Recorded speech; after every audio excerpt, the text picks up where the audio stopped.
microphone is muted. Good afternoon. It seems like Akina is frozen. Good morning, wherever you are. We hope all is well with you. Today, we have a very interesting show for you.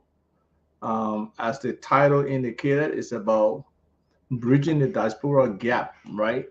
How we invest in Liberia's future together. And a lot of this comes about connecting diaspora capital and expertise to national efforts, private sector efforts, and anything that can generate and impact economic development and growth. So today, we hope the network won't give us a hard time. I'm in the beloved Liberia, the country we really love, and it will be wonderful to have Akino. Hopefully, he can come on to provide his input. But hopefully today we have an exciting exchange with those who are listening. So we say greetings to you. Welcome to the show. We appreciate those who follow the show, those who give us their feedback on some of the ideas. But our preference would be for many of you who, later on call us or talk to us to come on and share your ideas. A lot of people want to hear from a diverse spectrum of thoughts. They don't just want one set of people repeating themselves and stuff like that. So, to the extent that you can call in and participate in the show at any point in time, we embrace that because I think it's important for multiplicity of voices to be heard on these different issues that we keep talking about.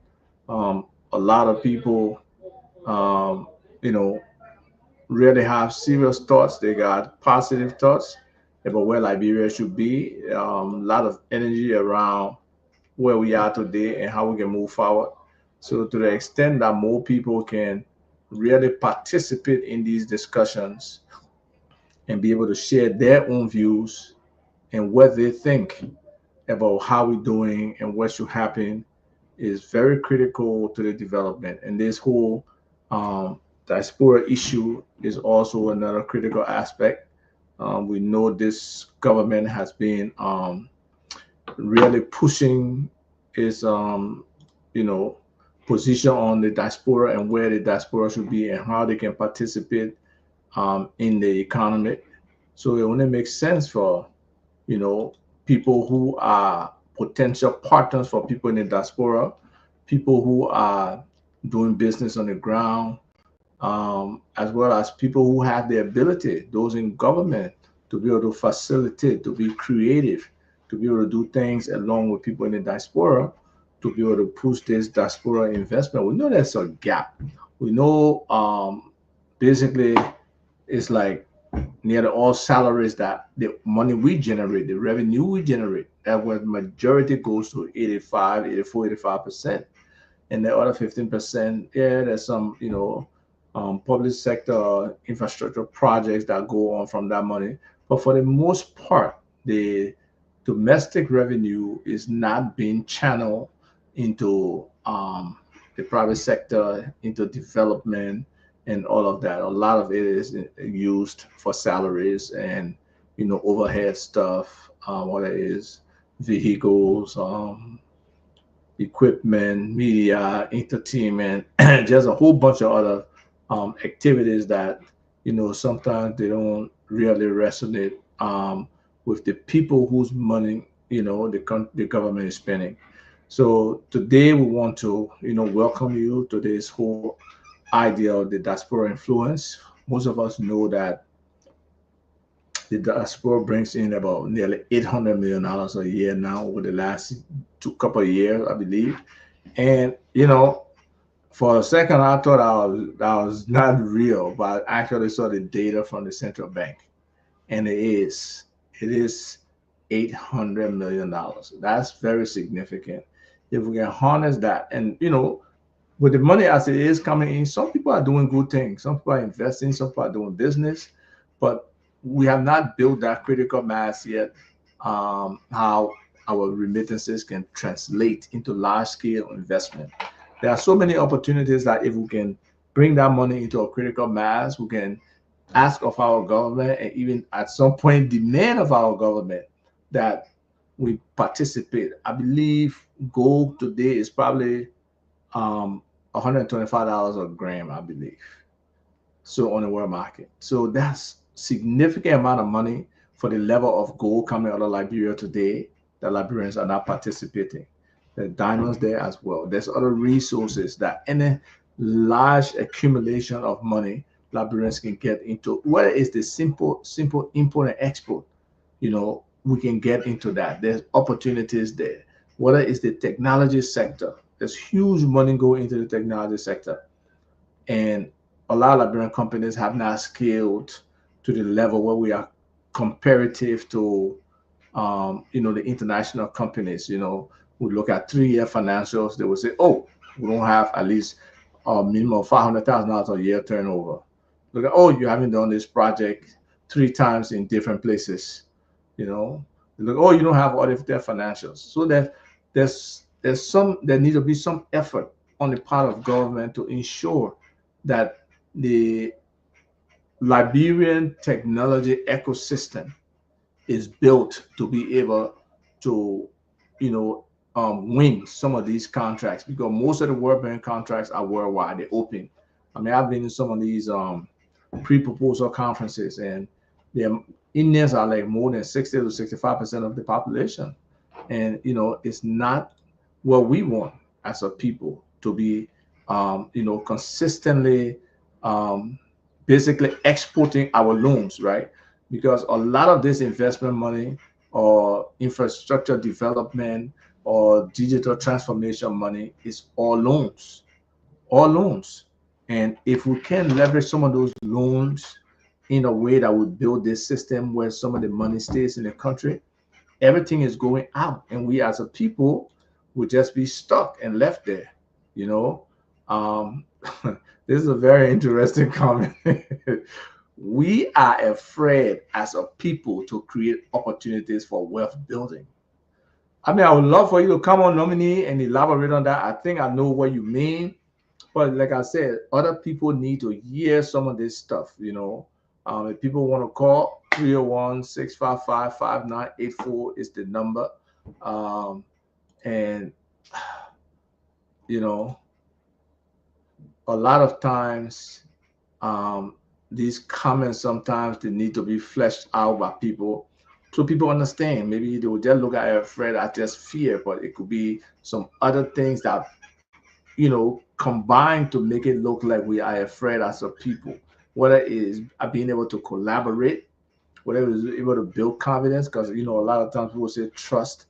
Well, I'm like, yeah, you can trust, but you got to verify. You got to really make sure that's what it is. But I typically say I'll have a degree of confidence in people, that you can deliver, that you can do what you say, and then we'll be able to work together with certain understanding. I don't have to be trust is very blind, so I don't usually gravitate towards that word. I leave it for God, but it's the other thing. So when we talk about this whole diaspora investment gap, we wonder why this significant amount of dollars that we contribute into our national economy, from the diaspora is not translating into investment. And there could be one of the reasons we're probably scared to create opportunities for wealth building.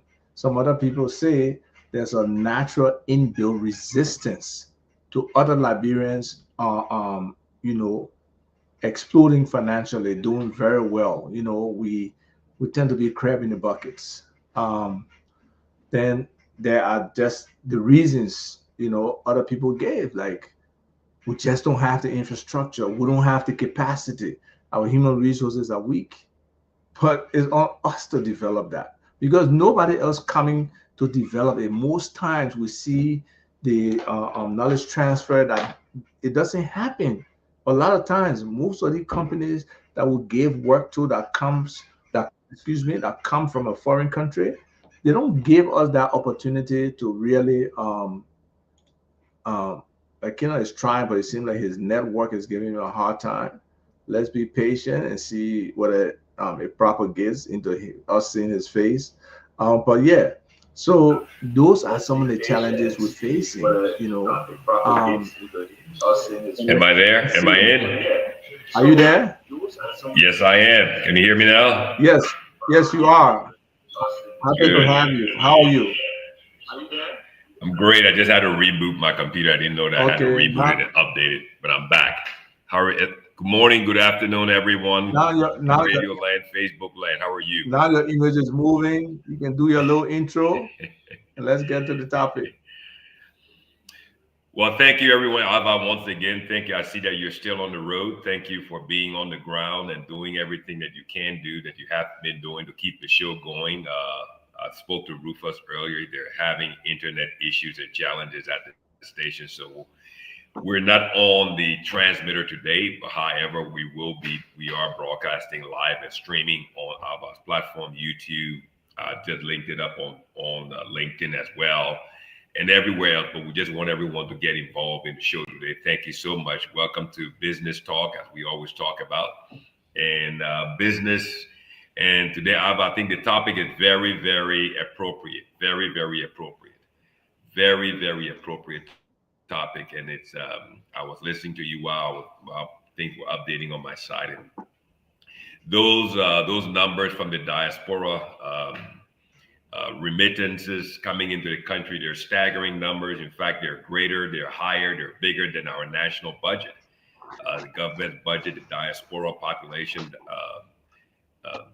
remittances into the country, they're greater than the national budget. So that accounts for something. I mean, that's a major stimulant. That's a major stimuli, if you want to put it that way, for the national economy. But the challenge is, as we've discussed today, what role can the diaspora play in terms of developing a developed country expertise, experience, know-how? How can we bring that back and fit ourselves into the national development plan, to the economic growth agenda? How can we get in? How can we truly get in, and how can we play a role? Is there a national growth and economic development plan? We need to understand that plan so that we can plug ourselves and find our way into that plan and be true participants in our economy, like you were saying earlier. It's one thing to get in a car, load it up with gasoline, put all your belongings and your family in there, and you just get on the road. You say, "Well, guys, let's just drive." There's got to be a destination. There's got to be a journey. There's got to be a plan. There's got to be a strategy. Where are we going? How are we getting there? Is our budget correct? Have we planned out our vacation? Those are the type of things that I think Liberians in the diaspora truly need to understand. And it's incumbent upon this leadership, the president, the vice president, and the administration to effectively and properly convey that vision and explain that vision and then educate the population, especially the diasporas, as to what that vision is and what role they can play in that vision. So I think, in my view, that's been short in coming. We have the arrest agenda. We have the letters in the agenda, the letters in the acronym arrest. But again, is it fully integrated? What role is the diaspora going to play in each of those letters in that arrest agenda? I think those are very critical things. Go ahead, Abba. Yes. Thanks for setting that context as well. But now, from our perspective, let's understand where is the gap? Where do you think? Is it finance? Is it trust? Is it a lack of project pipelines? Is it policy? Is it the fact that our funding is informal? We don't really formalize how we are spending money in our country. So from your perspective, what is it? What do you think is leading this whole effort and making it so difficult for us to get to that level where we are really getting returns out of our investment? Some people are doing business, and that's wonderful. We really appreciate those who are investing in Liberia and trying to make a difference. there's also people who are investing and not getting the adequate return on their investment, right? It's just stagnant because their business concept or their business model is highly dependent on participation and facilitation from government. And that most times is slow or sometimes doesn't happen. So how do we bridge this gap? Where is the gap? So it's on your lap first, and then I can probably enhance and add to it. Well, I would say from my standpoint, right, as a business development specialist in electrical engineering, I work in various fields. And the most important thing, in my view, is there's got to be a vision. There's got to be a vision. People are motivated by visions. If you have a clear vision and you're able to effectively articulate, present, convey, explain, educate, enlighten the population, those who you want to follow you in the direction. I think that's so critical. It's one thing to talk about what you want to do, it's another thing to explain, to educate, to inform, and to enlighten the population about where it is you want to take them and what direction you want to take them, how you want to do it. People in the mass communication department, well, expertise or irrespective. I'm having a hard time hearing you. Can you hear me now? Are you sure? Me?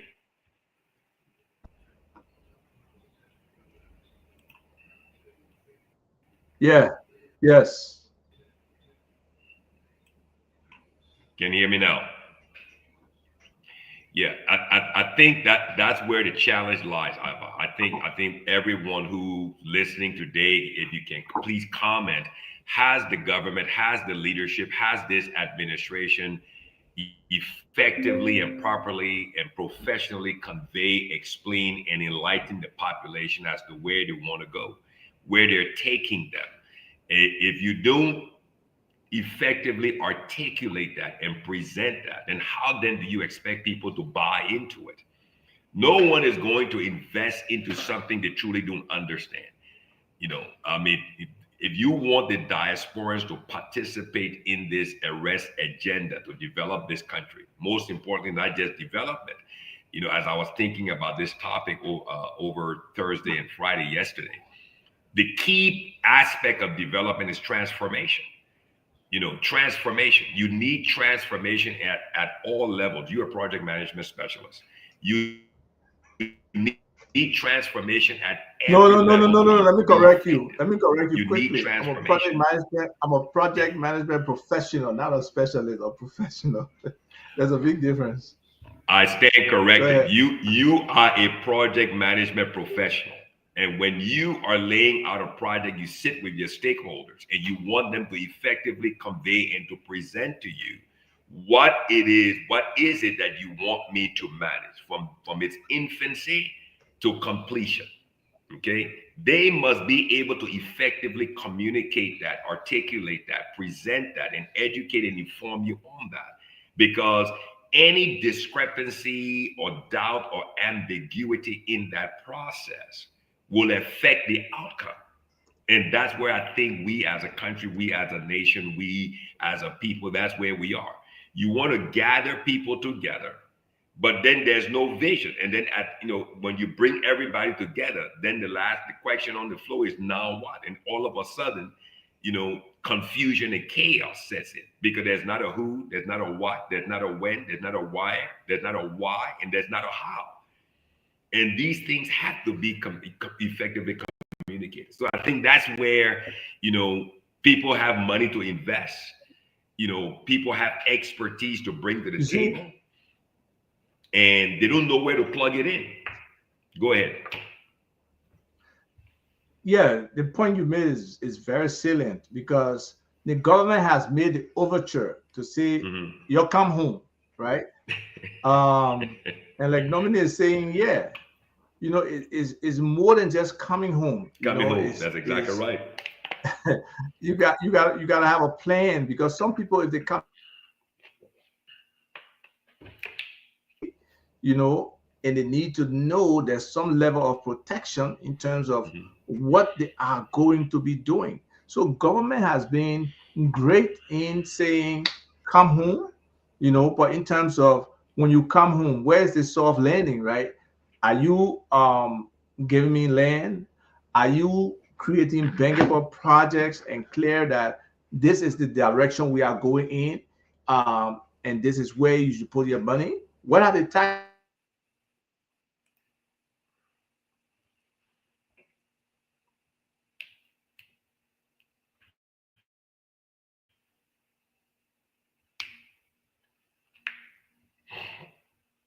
I think Ava is having a problem there on his connection side. So I'll just continue talking about until he comes back. So I think that's where the challenge is, everyone. For those of you who are listening on Facebook, LinkedIn, YouTube, and everywhere else, I think that's where the challenge is, in my view. I think the administration of President Joseph Yuma Boakai, his ministers, and the vice president, and those who are close to him, I think there's a general need to effectively and properly communicate what the vision is. Where do you want it? What role do you want the diasporans to play? Where do you want them to plug in?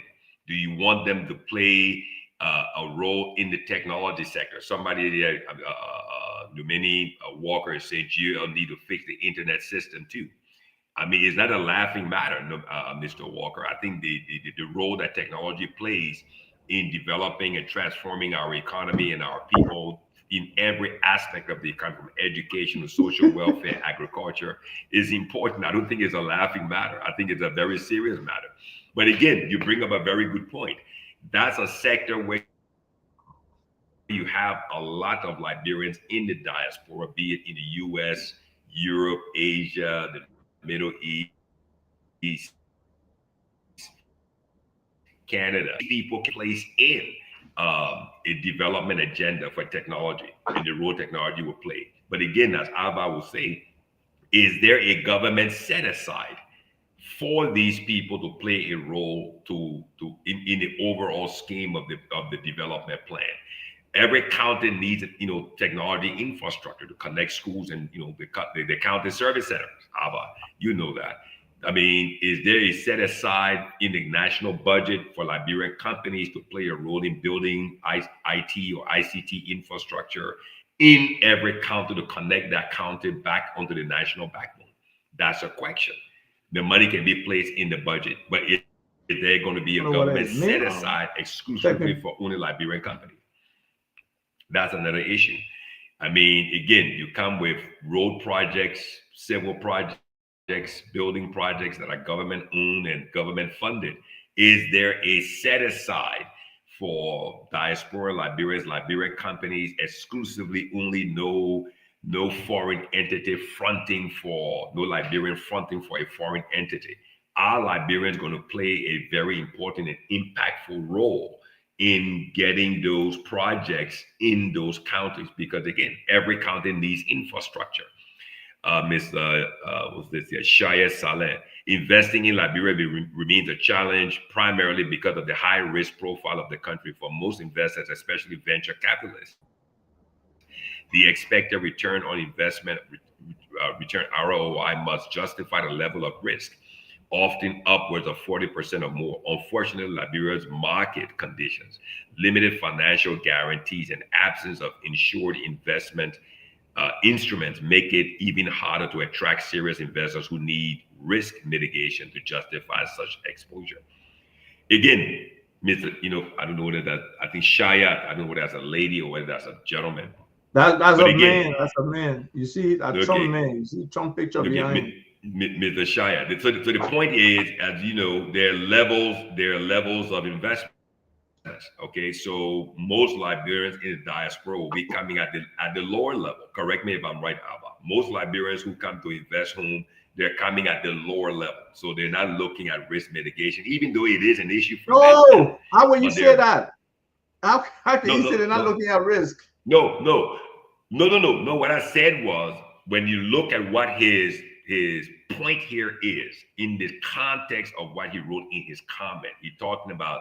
He said serious investors from the expat population. You get my point. What I'm saying is, when Liberian investors come home, they do consider No, risk I don't think mitigation he said. as well. I don't think. They He said especially venture capitalists. especially, but he was also Yeah, saying there you go. the focus is Mm-hmm. our risk profile, and he's right. Mm-hmm. I mean, we don't even have Agreed. ratings, okay? So Mm-hmm. in order for someone to take that high risk, they expect high Mm-hmm. rewards, and that's why he's saying upwards of 40%. Um, and we got some tough market conditions, no question. But there are huge Mm-hmm. opportunities here as well.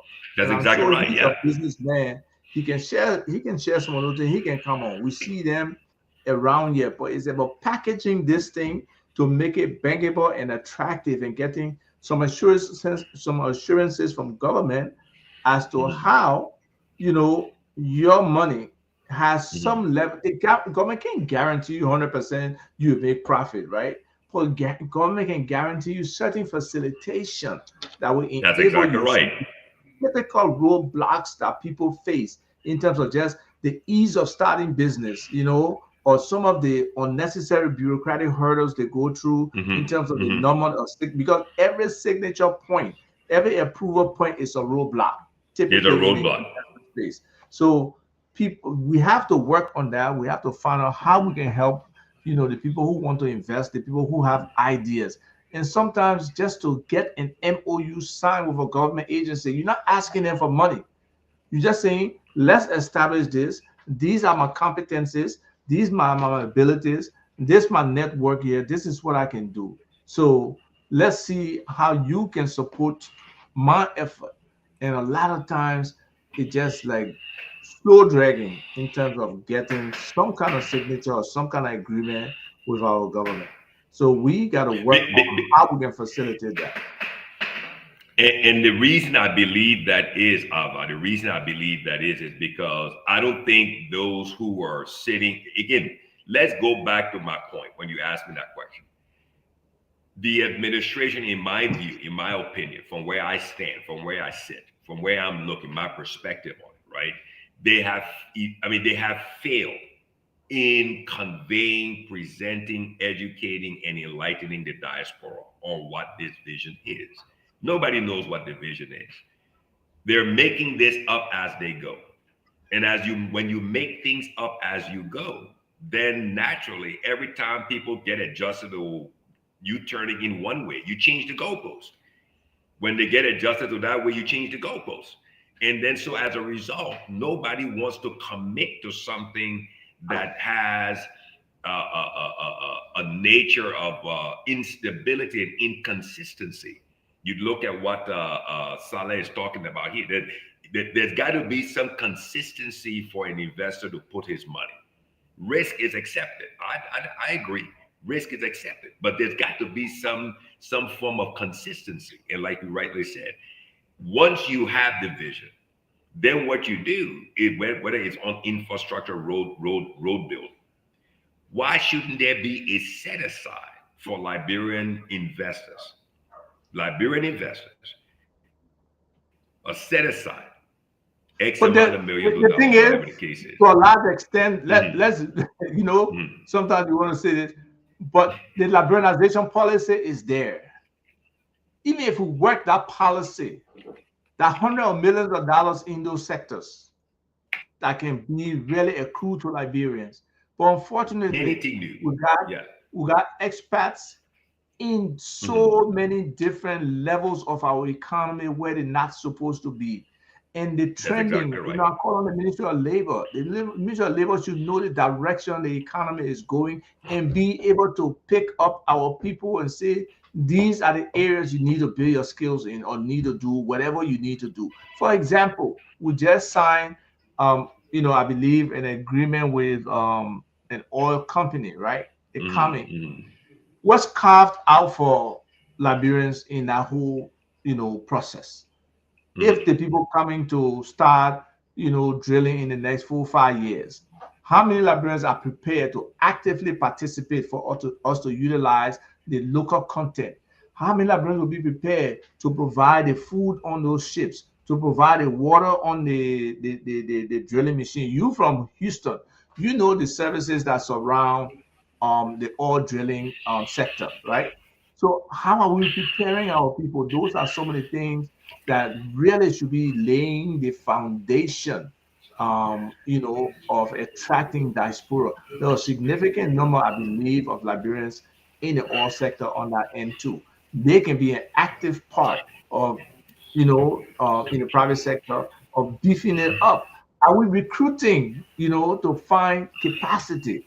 We have talked about a national Mhm. database of all Liberian professionals, right? That's exactly For the right. long Yeah. Mhm. you need to have a collaboration, enterprise level collaboration system that can be an ecosystem for Liberian professionals and people who want to tap into Liberian professional, whether it's government, whether it's private sector, whether it's the NGO. They can have subscription to that thing to be able to reach out to Liberian professionals.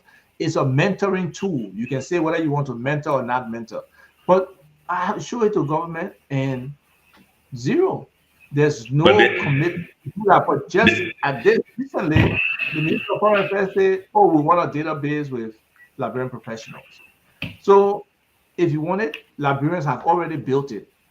You yeah, know, why come, reinvent the wheel? Why come, reinvent the wheel? come and utilize it. If it's not at the level you want, like you said, in a project, you deal with the stakeholders, right?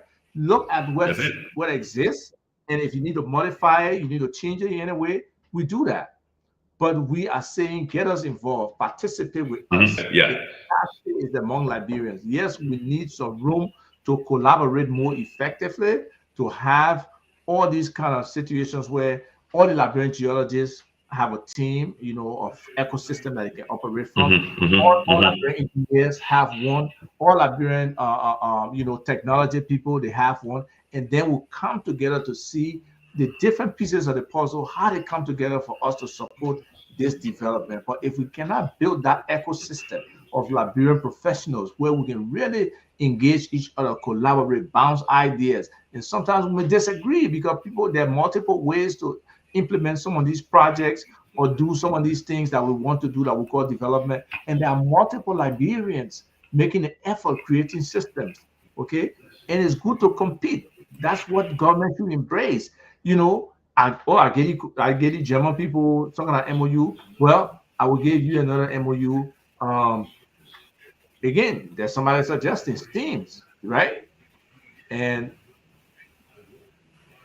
is it on the screen? Yeah, it is on the screen, right? Yeah, it's on the Because screen. It's on. Yeah, yeah, it's somebody. you know, Dr. Abraham Detrans Kalon. He right. just So commented from science, LinkedIn. Yeah. technology, engineering, Gary agriculture, right? Orcha. Mhm. Um, what the MS for? I forgot stems. Science, technology, engineering. Why am I missing the M in stems? But the MS, Abraham, if you can help us with it, the trench. Now, I'm picking now. You data, data. Help us with the MS for your team. Thanks, no, but easy. How about the point you're making? The point you're making there is the point I've been saying. There's no clarity. There's too much ambiguity. You made mention of the Liberianization policy. There's no need to reinvent the wheel. There's no need to go back to the drawing board. There's no need to assemble experts. The Liberianization policy is clear. There's no ambiguity about it.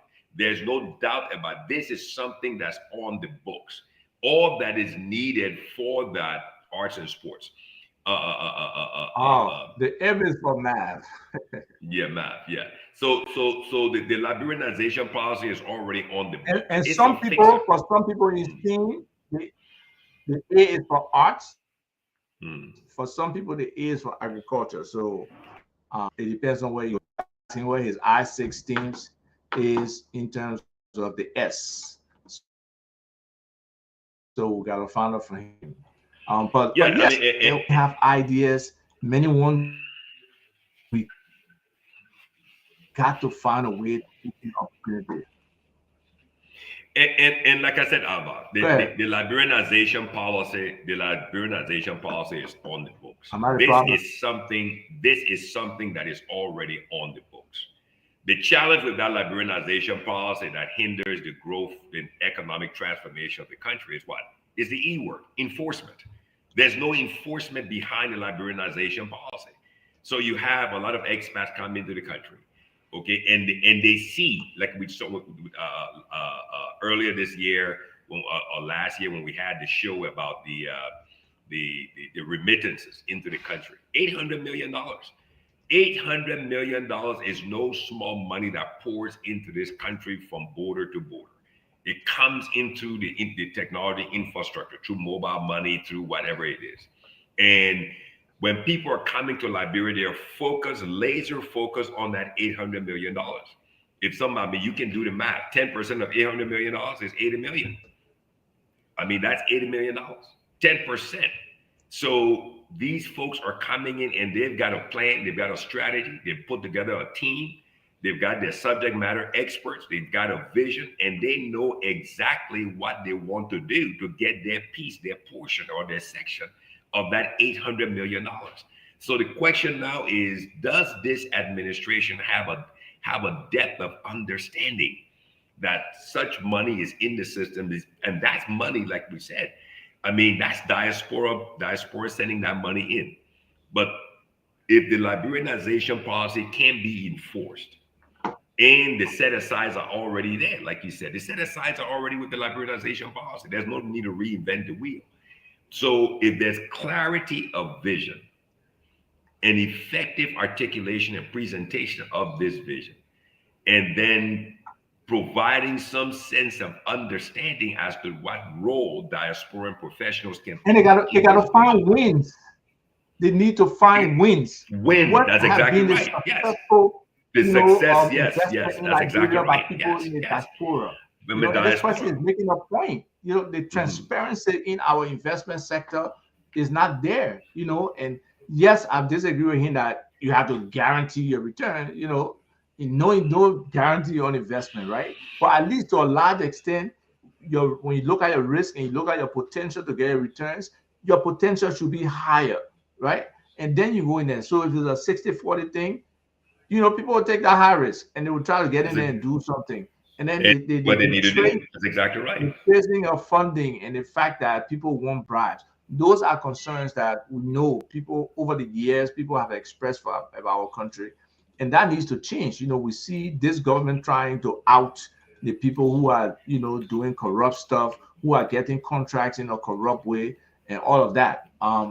But more needs to be done, unfortunately. Where we are now is not enough. We have to do more and we have to bridge that gap. And part of bridging that gap is being able to find answers to some of these things, right?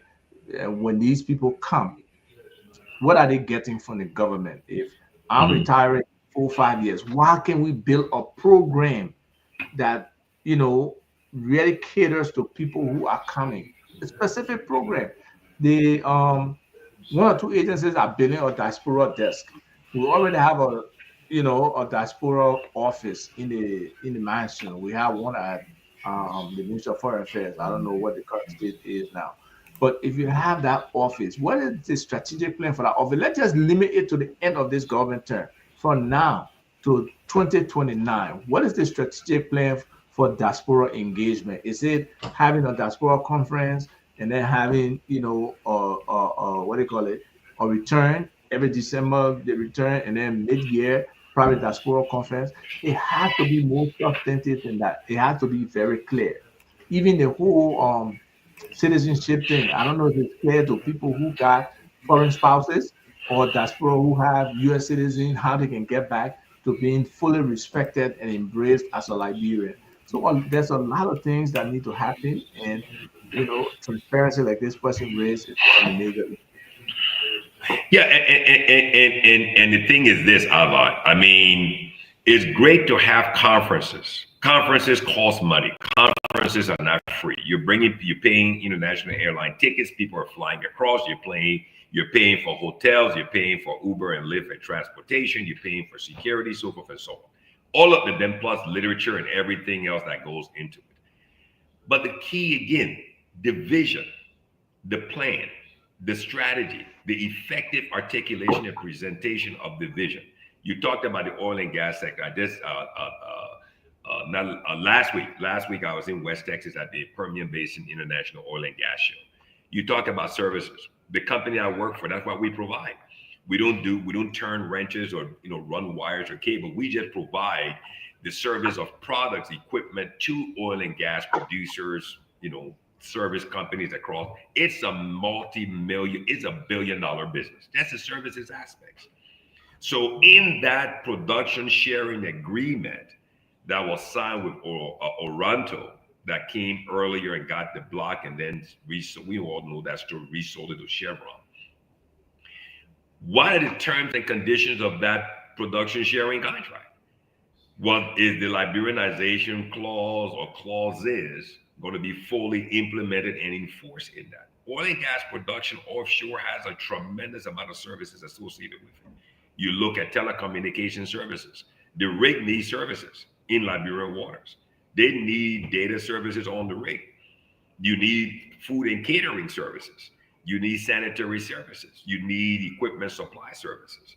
I mean, you need workmanship on board. I mean, drilling takes time, but again, over that time, in that production sharing agreement, is Oranto going to have any skill set exchange between Liberians going to work for Oranto over some time and then bringing that know-how, that technology back to Liberian shores?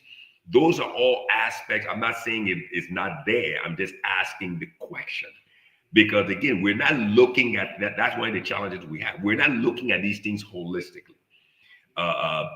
We're not looking at it holistically to see how we in the diaspora can play a role. Because again, our leadership, the president, administration, I'm going to lay that at the feet of the president. The president has failed. I'm not saying he's a bad guy, but he's failed in conveying, educating, informing, and presenting the vision. We are having problem with our connection. It's been very tough today. I don't know whether everybody is doing something on the internet today or what. It's on your side. My side is pretty good. Okay, but then if you see me struggling, I can see you. Going. And I think that's where the challenge lies. I mean, diasporans, again, if you think about it, Abba, the diasporans in the US, Canada, Europe, Asia, they live in developed economies. They live in very developed economies. They have amassed wealth, they've amassed education, they've amassed technical expertise, know-how, the ability to collaborate, they've built relationships in the different areas of specialization. So they know they have both, capital resources, financial resources, and also technical expertise and relationships that they can leverage back to doing any project in Liberia. The question now is, where do they plug in? When you go to somebody's house and your phone battery is low, what's the first thing you do with your charger? Hey man, where can I plug my phone? Am I right? Where can I plug my phone? So this is the question. That anywhere I go is plugging my phone. Yeah, the first thing you want to know where's the outlet for me to plug in? And this is the question. Sometimes I run the risk of forgetting my charger at people whom I don't come back. That's exactly that's why the charger companies continue being billion-dollar companies, because they keep making more chargers. And this is the question that Liberians in the diaspora are asking. Where do I plug in? Where do I plug in? You got the Lofak, take for instance, you got the Grand Gila County Association in the Americas. Okay, that's a wealthy association. They probably have 5, 8, or 10, or 12, or 15,000 association members. Where can they plug into the Liberian economy? Because those are diasporans, be it in the US, Canada, Europe, Asia, wherever the case is, Australia. Where can they plug in? You've got the Riverside County, Association in the US. Where can they plug in? And there's no clarity. With these county, district, and community associations, they quarrel too much and they divide themselves, over the listings. You live in a democratic space. For most of the Liberians in the diaspora, they're living in countries with very good, democratic systems.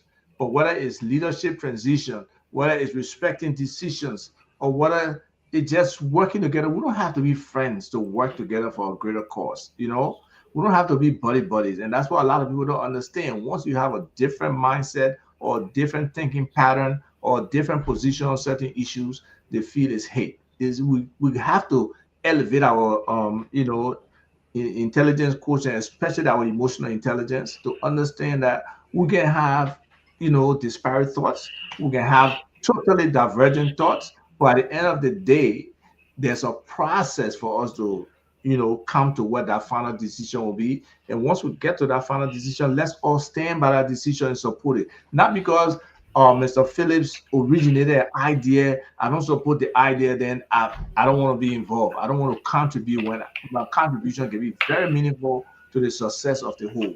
So we have to start thinking that way. How can we collaborate more effectively? How can we even have arguments or disagreements, but still be able to stay focused on the mission? And that's where, when you say mission critical actions and decisions, that's where for a lot of Yes. institutions here, that's where it come in. You don't find the CEO or the CFO or the COO, all of them on the same page at all times. But when they reach to that mandate that this is the course we are pursuing, they are all supportive and they are moving in, that direction. And we have to start thinking like that. We have to build together, we have to think together, and then we work together. But a lot of times people want to be in silos, and it will take a lot of us changing our mindset for us to be able to do this. So it's on both sides, right? The government It's has it is indeed on both sides. It is indeed on both sides. I mean, but what makes it easier, like you were saying earlier, right? Be it Liberia organization, diaspora organizations across the U.S. in different developed countries, whether it's Europe, Asia, Middle East, wherever the case is. This and I think from my experience, having participated in different Liberian organizations across the U.S., wherever I live, be it in Newark, New Jersey, or here in Houston, the challenge has always been, what is the project at hand? What is the project at hand? If the project is not properly defined and the vision is not defined, then people they become very challenged of being plugged into it. Again, I can only go back to my career expertise as a sales and business development professional, providing clarity in my sales and marketing plan and development plan for the year. The year is about to end. I have to put together my sales and business development plan for 2026. I there have you to set, go. look at my, key performance indexes. How did I perform in 2025? What my wins were, where my losses were, where I was challenged, where I had, issues, challenges, so forth and so forth, pitfalls. And then I have to recalibrate and adjust myself. I have to look at retaining certain accounts and certain business. Because before I grow, I have to retain what I currently have ending the year, Yes, bringing it into the new year. yes. I cannot talk about growth until I focus on retention. So I've got to have a retention plan and strategy to maintain and exist my existing business. Why? Because my competitors want my business. My competitors want my business. And then I want my competitors' business. So this is a fight. And investment capital is not free money. Everybody's pulling No, and it's pushing and not. fighting for There's a money. cost of capital. There's a cost That's of right. capital. Yeah. So we don't understand that, I mean, the Guineans are advertising their growth and national development plan and strategy. The Ivorians on our border, they're advertising theirs. The Sierra Leoneans are advertising theirs. So, they're advertising their resources, their offshore. I was just reading this morning that ENI, their oil producer out of Italy, just signed a big deal for geophysical surveys in Sierra Leone in several blocks. So West African oil Really? and gas is going, yes, it's going to be very, very interesting. Like Cote d'Ivoire just had their elections. His Excellency President Alassane Ouattara, ran and won again for extension for an additional, I think, 4 or 6 years, whatever the case is. I mean, they're oil and gas producer. They produce the natural gas that runs the turbines, put the power on the Trasco CLSG lines. I mean, everybody's is growing their economy, attracting their diasporas back into the country to capitalize on that expertise and that know-how and those relationships they have developed in those developed nations where they were. So that's the same thing with us. We need clarity, Mr. President. We need clarity. I mean, you talked about, when you were talking about how hard it is to get an MOU signed at a ministry. Why should that be a complicated issue? The ministry, I'm not asking you for money. I'm saying let's build a relationship here so I can provide a service that will enhance the ministry's operation at no expense to the ministry. at no expense. So again, does that person who you're asking to sign the MOU truly understand what it is you want him to sign? So if the knowledge is not there, the understanding is not there, all of a sudden the guy is confused, he's afraid, he's not certain, he's not confident, he's afraid. And then he say, you know what, the safest position is I'm not going to do it.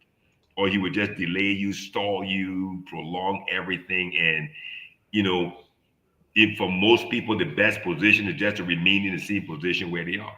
So diasporas, we are the future of our country. We are the ones who can bring the transformation that will ultimately lead to development and creating wealth. You look in the agriculture sector. The agriculture sector is a huge sector where diasporas can play a major role, be it cash crop, produce, or just poultry, for example. Poultry, I mean, we talked about that a couple of months ago. Poultry is, if you look at the dollars in imported chicken parts from Europe into Liberia, it's in the millions. It's in the millions of dollars. And this are you talking about poultry? The guy who was there, he has a huge interest in poultry. If he was not busy, he could probably help to educate us on the market. But you know, the reality is risk again is a factor, right? Because I was talking about cost of capital. What is the domestic credit like?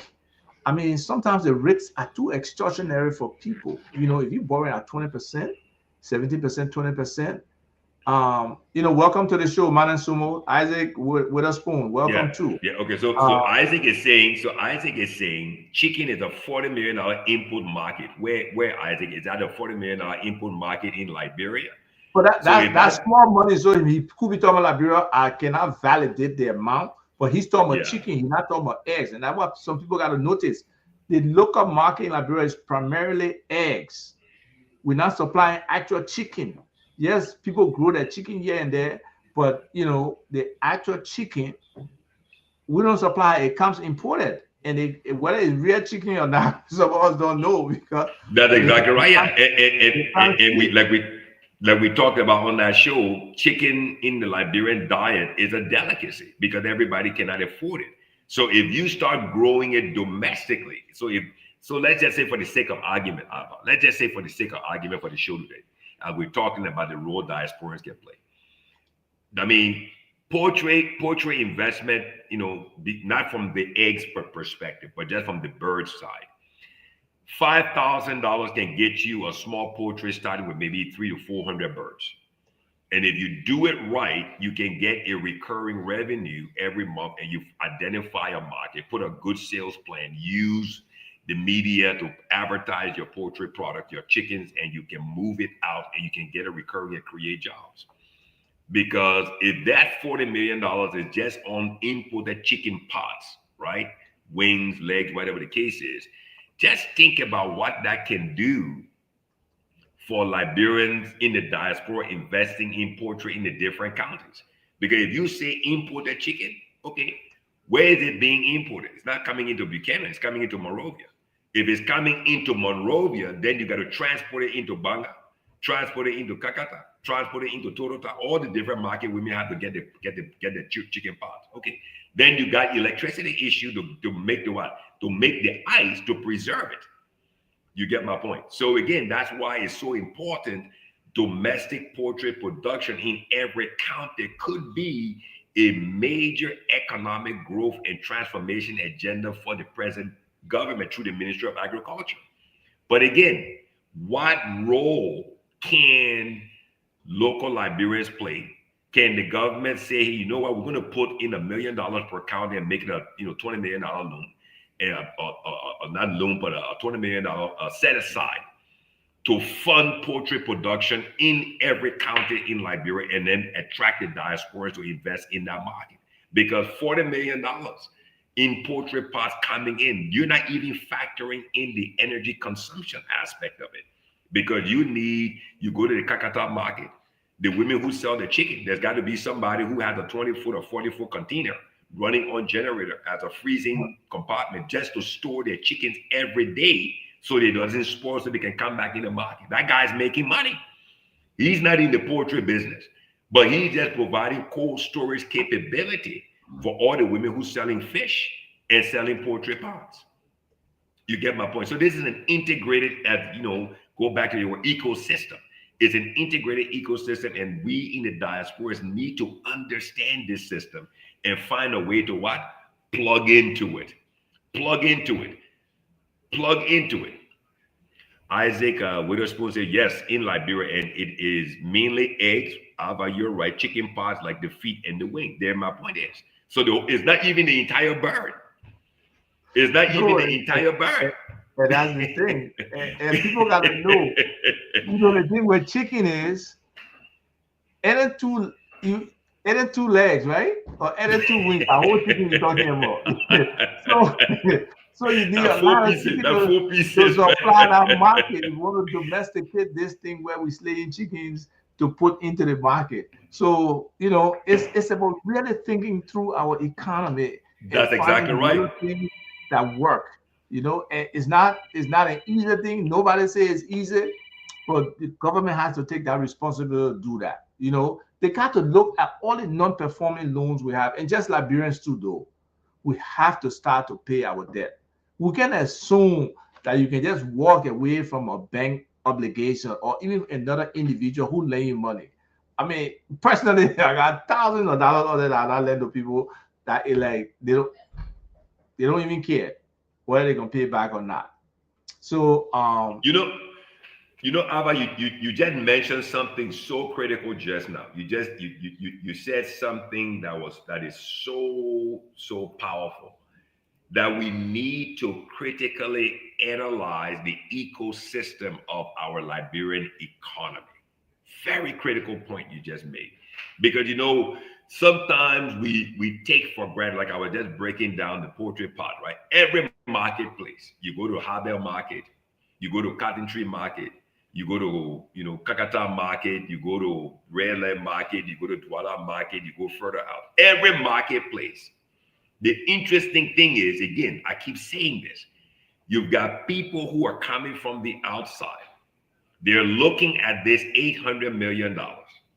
And they're analyzing the ecosystem. They won't carry it in. They knew that nothing was said. They won't carry it in. That's my point.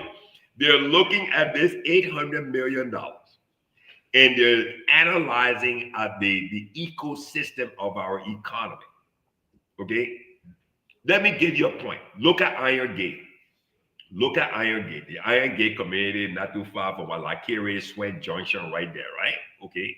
That whole area has now developed. There's a market there. The women are selling chicken pots, fish, and everything else. But then think about what happens at 6, 7 o'clock at the end of the day. Most of these women don't have freezers and refrigerators at home to preserve their food. So the guys who are able to buy a 20-foot or 40-foot cold storage container or build one locally comes to that area, sets it up there, hooks up his generator or the LEC, and all of a sudden he's in business as the only cold storage guy to store all the women and food in the evening, and then he put buckets in there to make ice that they will have to buy the next day to put on chicken pots. I mean, just think about that. Just think about that. I mean, it's funny, but it's very strategic in the way that guy is thinking. I love it when picking my picking I will lend you $1,000 so he can build a strong multimedia. Seriously, we can discuss it about $1,000 to build a strong multimedia digital enterprise. That's a story for another day. But we'll get this. But seriously, the point this young man is making, Isaac Witherspoon, right? Okay. I mean, to build a 2,500 birds poultry, whatever they call it in terms of where the birds live. But he can't start because the importing the feed is just too expensive. We've got to find a way to make the cost of production, the inputs into our domestic production effort. We got to find a way to make it reasonable. Government has to do that effort. Yes, the private sector, the people in business, they're supposed to do all of that. but government has to play a role into that facilitation. And it comes to looking like they just did. I haven't seen the report, right? But the stuff the vice president did in terms of looking at the prices that the people were complaining about, whether it was corn or rice or something, and they reduced some prices, that's a role that back in the day, the Ministry of Planning was probably looking at. But Ministry of Finance and Development Planning today, along with LISGIS, should be able to have some real good analytics for our government because they have the data. What kind of analysis are they running with this data in terms of the input, the export, the prices of different products that we are getting, and comparing it with the world market or so? What are the comparatives that we are using to try to drive our economy for the benefit of Liberians? I don't see that, and I just hope it's something that can happen because they are collecting data from where I hear they are collecting the data, and data, just having data, you got to turn it into knowledge. I mean, information, then knowledge, then be able to utilize that knowledge. To utilize it, yes. I mean, and you see, the point this guy is making. Let's keep his statement up on here. He said, okay, we're talking about poultry. He said, okay, Alva, you are right. The major obstacle in Liberia for poultry industry is the feed. Get that now. This is a very, very analytical statement because, okay, Mr. Isaac Witherspoon is saying, look, I've looked at this, I've considered it, and I've analyzed it. But in my analysis of it, I found out that it's not the birds. It's not the civil works to build the chicken coop and everything else. It's not the human resource people to hire the people to work the tools and everything else. But guess what? It's the feed. Why? Because the birds need to be fed every day in order for them to grow. And when I factor in the cost of the feed locally in the market, which is all inputted with, and then you add what the guy buys the feed, then he has to transport it, then he has to pay the input duty on it. So the question now becomes, Ministry of Agriculture, let's look at the feed that the birds need. Before you go, let's read this other comment. In Africa, it's from Alexander. I don't want to miss. Jumped it up. My sister Alex. In Africa, hi, Alex, how are you? We always put the cart before the horse. We want to go into very poultry, good. But what do chickens eat? There you go. Together there with you energy. Go. This reminds me of Mr. Dangote, who built a massive factory to process tomatoes. At the end of the day, there was no tomato in Nigeria. The factory worked at over 100. I mean, 1% of its production capacity. Yes. And that's atrocious for any business to just be doing. You put the cart before the horse. You put the cart before the horse. She's making a solid point. Solid maybe point. We need to revisit that. Yes, poultry is a huge economic opportunity, especially for local Liberians. But the foundational elements, the electricity and the veterinary services. The veterinary services. Those are the three pillars. Critical. And that's where the Ministry of Agriculture, that's exactly right. In working with our people in those sectors to say, this is what you need to do. This is where the extension services that should be provided, to our people in these areas have to be very strong. And again, so like Alex so effectively and professionally laid out, we put the cart before the horse. So this is my point. You're talking about bringing the diaspora, that you want the diaspora to come and play a major role in the economy. So that's the cart you're putting before the horse. Where do they plug in? You haven't yet laid out the vision. You haven't yet articulated the vision. You yourself don't even understand what the vision is. But you want everybody to come. So you just want people to come and gather home and then do what? And start arguing and fussing among themselves. So on this poultry issue, the feed, what do the chickens eat? So the Ministry of Agriculture should analyze this and then start planting either rice feed or corn feed, and what other things go into that feed.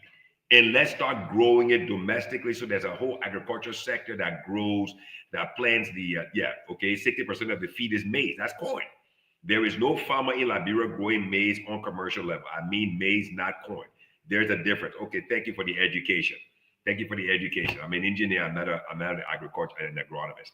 Fine. So again, back to what Alex pointed. So you, Isaac, that's the key. So if you want to go into this, and this is where the challenge now becomes for the diasporan investor, right? So you're saying now the guy should go, if he wants to go and build a poultry farm, he needs to go and buy an additional 150 acres of land just to plant his maize, go to China, buy the machines to make his own feed on his farm so he can cut the cost of what? Feed production down, or cut down the cost of feed to feed his own birds. So now he's going into two businesses. He's going to have to plant his maize, process his maize, make his own feed to feed his own birds. That's the whole process. So again, we have all of this land across all of the counties in Liberia. Why don't we look at this strategically and get a project management professional, not a specialist now, a project management professional that can help in what? Laying this entire process out so we don't put the cart before the horse. And then we can be effective in building a domestic poultry sector for our economy, that we can cut down the importation of poultry pots or bird pots, and then grow our eggs and our bird market in every county. And what that will do for the health sector, let's look at the health sector now. People will be healthier because now they're eating more protein in their diet. Am I right, Ava? You tell me if I'm right or wrong. Okay? People will become more healthier because they're eating more protein. As you know, I can't hear you. You're on mute. Yeah, you're on mute. Yeah. So I mean, no, I said I agree, much healthier. So yeah, much healthier. Yes, somebody discovering this presents another business opportunity for others, and that's the fact. But when you build ecosystems, you got to look at all the different pieces. You got to understand this. Oh, this is what we want to do. Okay, want to grow marijuana for CBD, or want to grow hemp or whatever. Yeah. But you look at what are the foundational things that need to lead us. That's why for us today in Liberia, I think national identification is so critical, because it's a foundational element of anything that has to do with development, whether it's health, whether it's education, whether it's taxes, whether it's land, whether it's anything that has to do with biometrics. The national identification is critical. It feeds everything else. And that's why we need all these things. We need to look at it in a holistic way, look at the foundational stuff, and don't be just focused on that I just want to do this. No, let's build sectors. Let's build the value chain. Let's make sure that we can divide the roles and the opportunities that more Liberians can participate. So what product are we saying in Liberia today? We're saying we want to be the best in the production of this product. I really don't know. I mean, I know there's a focus on rice, for us to be able to produce rice, for the domestic market. But I'm saying for our export market, for us to get out there, we had where maybe it's gone in terms of AGOA, maybe it's gone, maybe they will react it in a different form. But America needs trade partners right now for certain products. Okay, it will look just like I said, just look in these next 4 years. What product can we put on the world market from Liberia and say we will gain significant market share and be dominant? We've got to set targets and run after them as a country, as a people, and build the consensus around and the mindset. If we can't do these kind of things, then we can be successful. It's not a simple thing. I'm not saying it's simple. It takes work.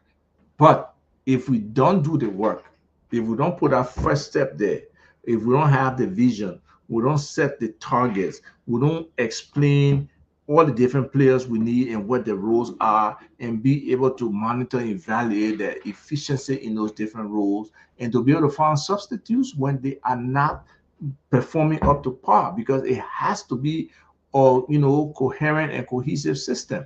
So all of these things are just critical to our economy for us to make these things happen, and we can do it. We got 5+ million people here. We got a lot of space in our environment. We are not densely populated. We got space. Okay, so we got You, opportunities to even attempt and try some things, some short-term things, and see what works for us and be able to push in that direction. you know, let me just unpack all of what you just said, Abba. One, no, no, I mean, You know how I think. we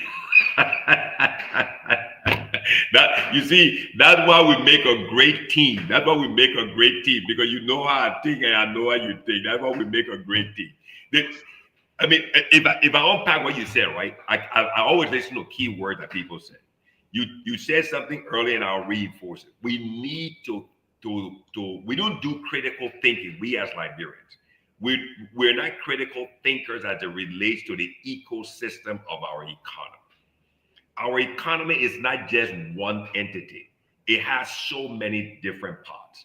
And then our economy is broken up into what? Based on every county. Every county has its own economy. Maryland County, River G, Grand G. So in order for us to get this thing moving, we've got to analyze what the needs are in every county's economy, because every county's economy presents what? A whole new set of opportunities.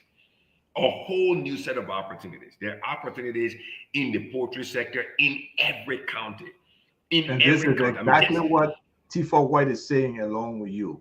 One business opportunity presents a new one, another one. A new one. That's it. So it's about us thinking holistically. Thinking holistically. That's it. Actively recruit. This is our national development plan. These are the things we're trying to do in these sectors.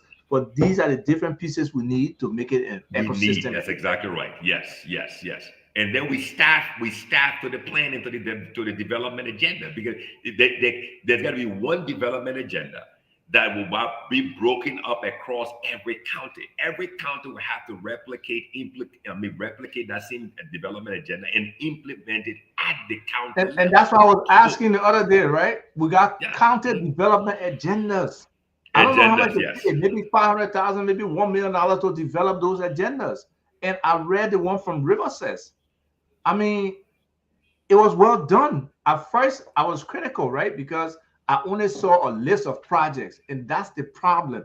The substantive document that Dr. Toga McIntosh and his team created, it wasn't looked at. People just extracted a few projects that they could run with the county development fund and probably eat some money quickly, and not focus on the holistic aspect of really trying to say, look, these guys put time into this document. What are the different steps we need to take as a county to develop our county, to at least take one step forward, knowing that we are one of the most backward, if not the most backward county in the Republic of Liberia? What are these development goals that they have indicated? How can we achieve these? How can we utilize our people in the diaspora to work with us to build? It's like the county agenda doesn't exist.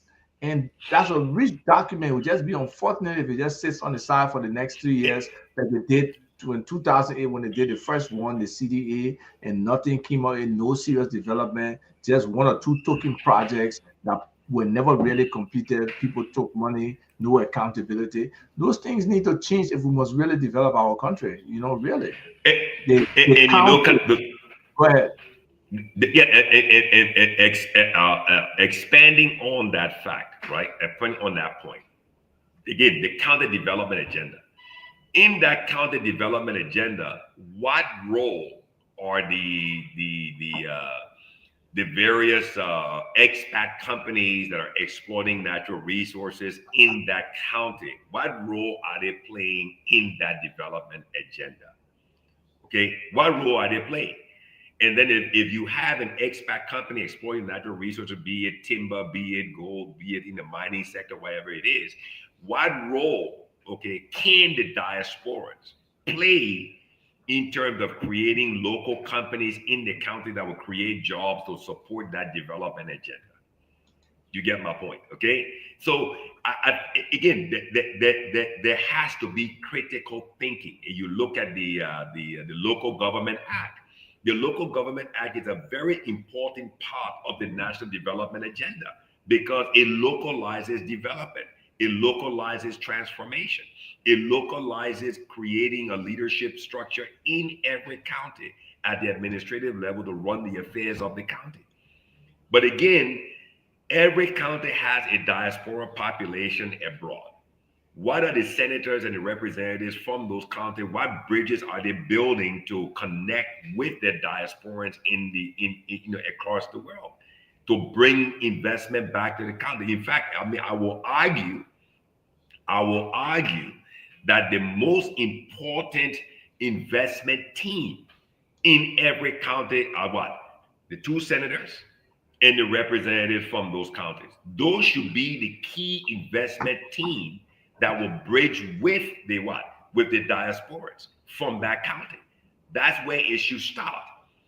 I mean, if anybody disagrees with me, tell me. I mean, the two senators from every county, that's the law, right? Every county has two senators. So the senior and the junior senator come from the county, along with the representatives from the county should make up the investment team that would bridge this gap with the diasporans in the US, Canada, Europe, wherever the case is, to pour investment back into the county. They should take the lead. They should take the lead. They should take the lead on it because they're doing the people's business. They're representing the people in every district, and the two senators are representing the people in every county.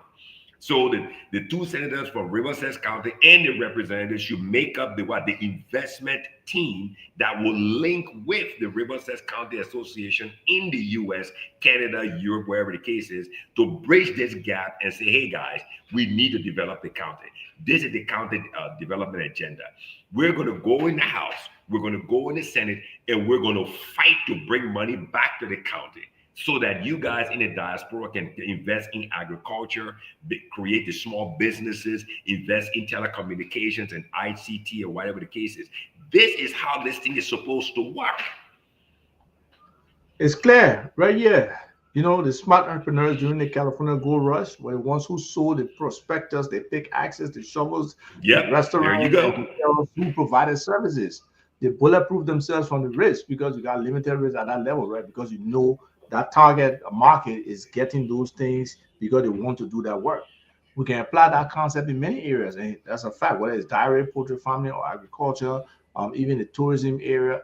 For instance, someone mentioned chicken feed. That is an entrepreneurial opportunity by itself, building an ecosystem that supports entrepreneurs and also limits the risk in the process. I believe that's something we can do, but it has to be intentional. It has to be purposeful. There has to be some facilitation that, this market is here. We got maybe Chinese, Indian, Lebanese over here trying to import those same things. But let's build this market for Liberians. Let's utilize our Liberianization policy, or let's even expand it to give Liberian more opportunity.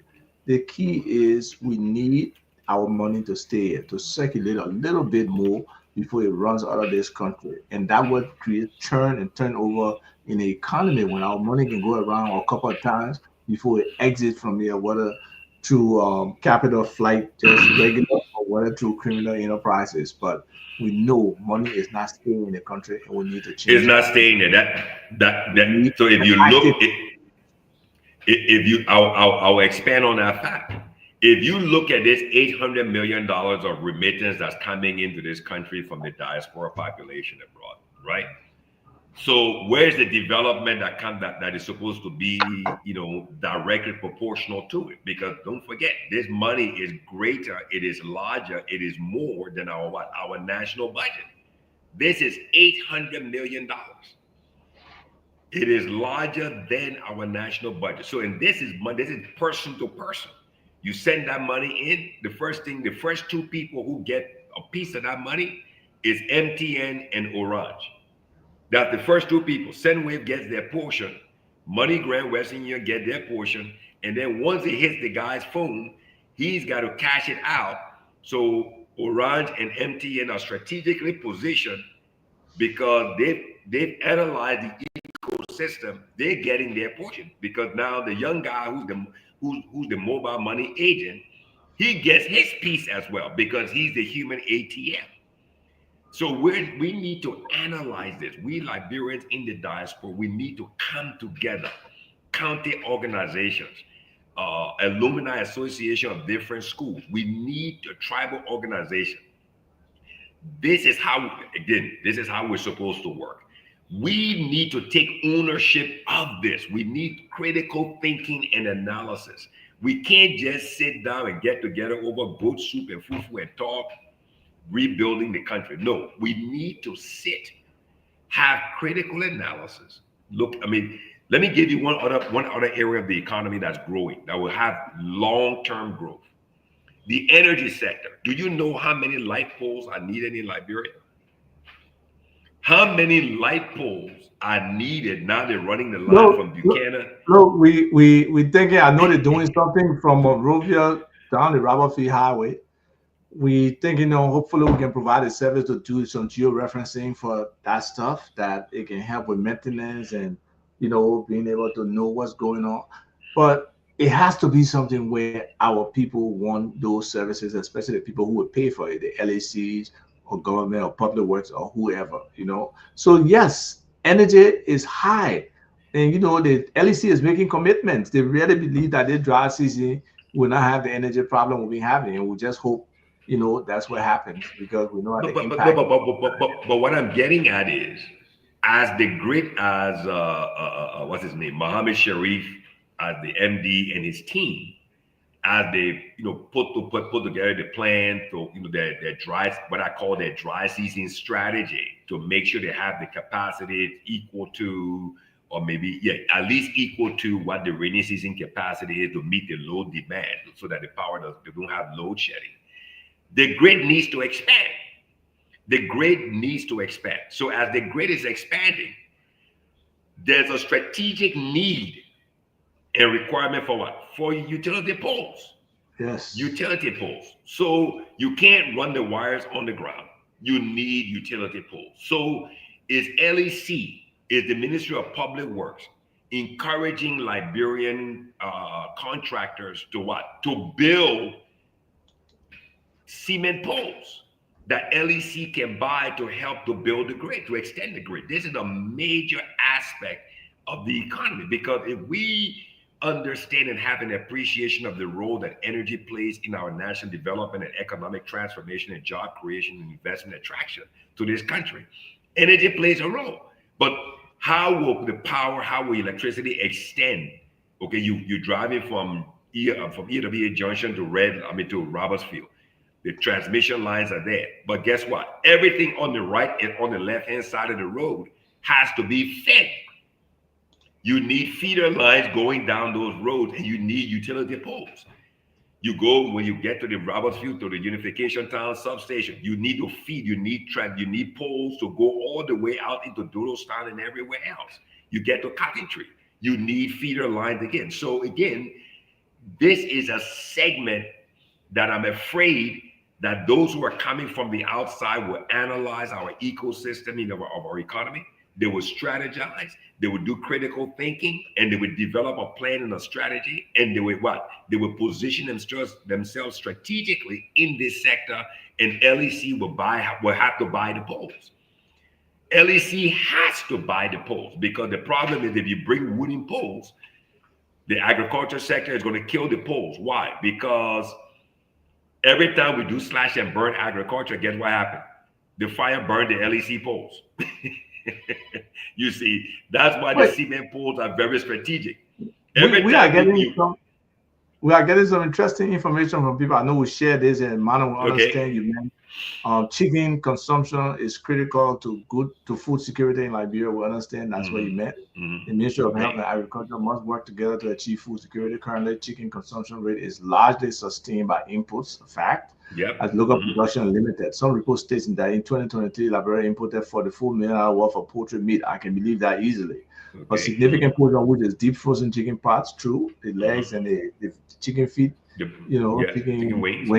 That's a major thing. But this other one is where I'm wondering if this is true. The highest remittances from Liberia go to Guinea. Next is Lebanon. I won't be surprised. Yeah. I won't be surprised. I would not be surprised. Again, fine. So this is another point, another key. Liberia is a what? It's a transit point. It's a balance. In sales, we call it. At my company, we call it a dock bounce. So you bring in the product.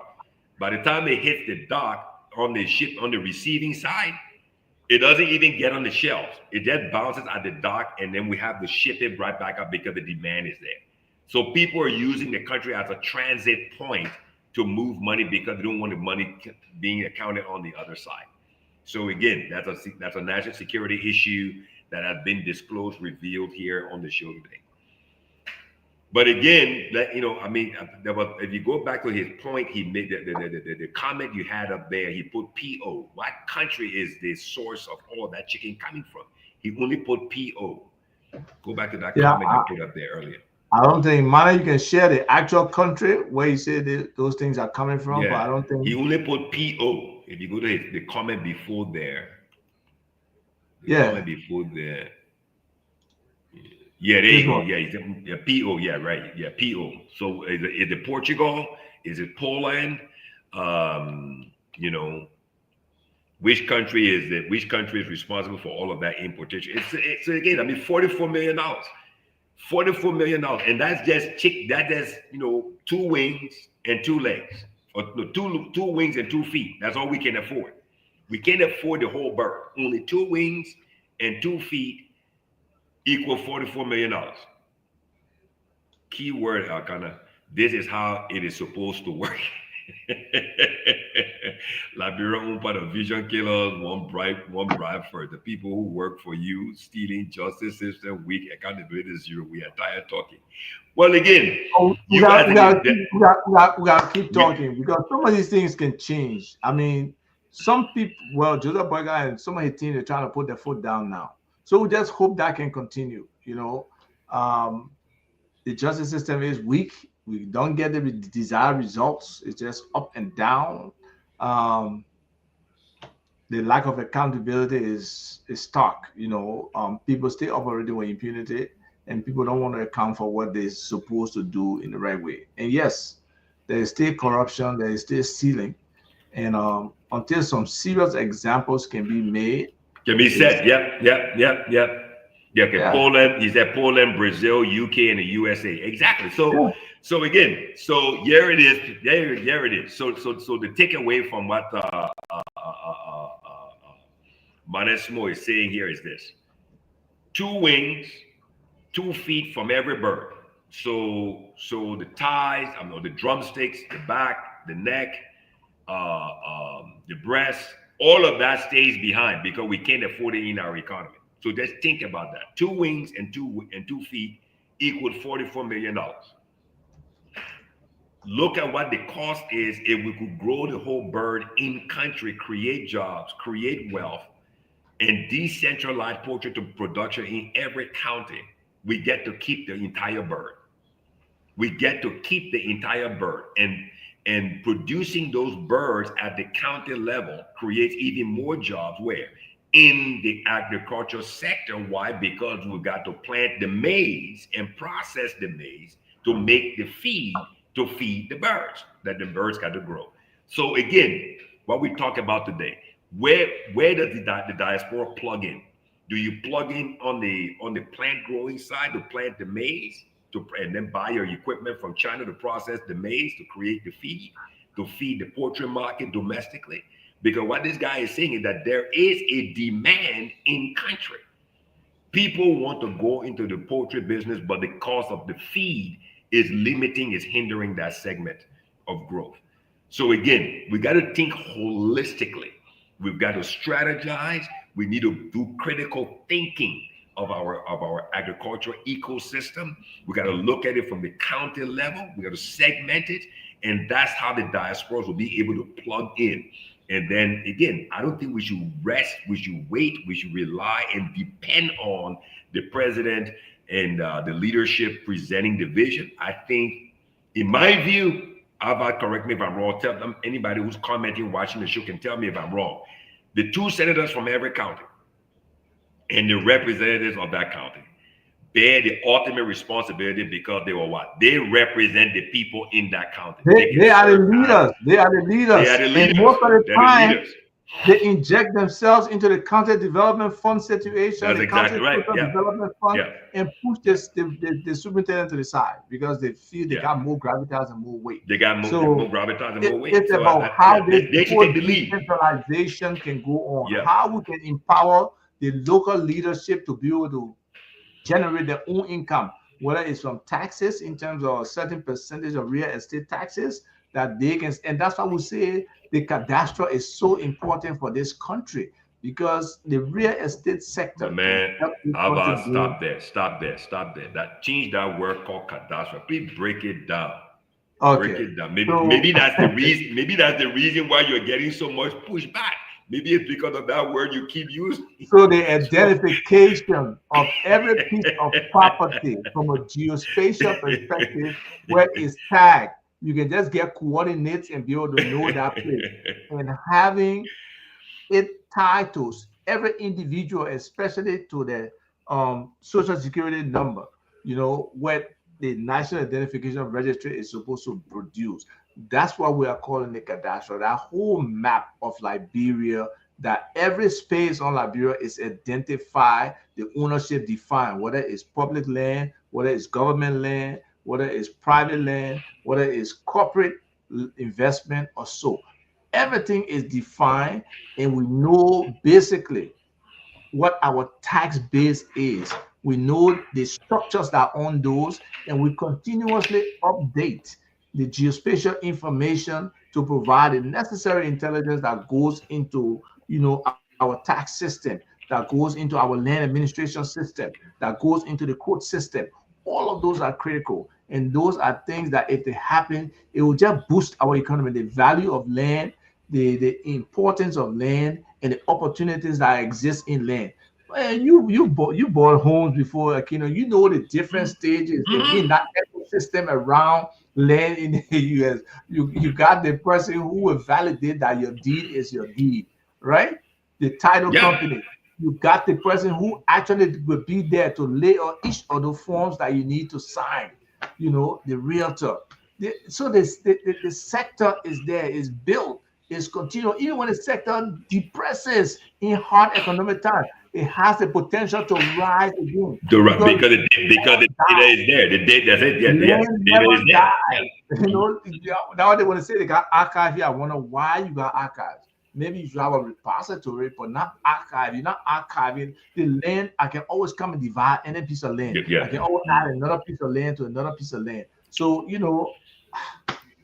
the opportunities are huge. Let's do this, Ava. Let's open the phone line so I think everybody has heard a lot I've been from us. asking the people to call, but Yeah. So call in, luckily we got everyone. Call in. Yeah. Put the phone numbers up there. Put the phone numbers luckily we up got there. some Let engaged, people call in. some very engaged people here who People, have been yeah. participating and sharing. I remember this comment. I remember this comment from Manes Smo.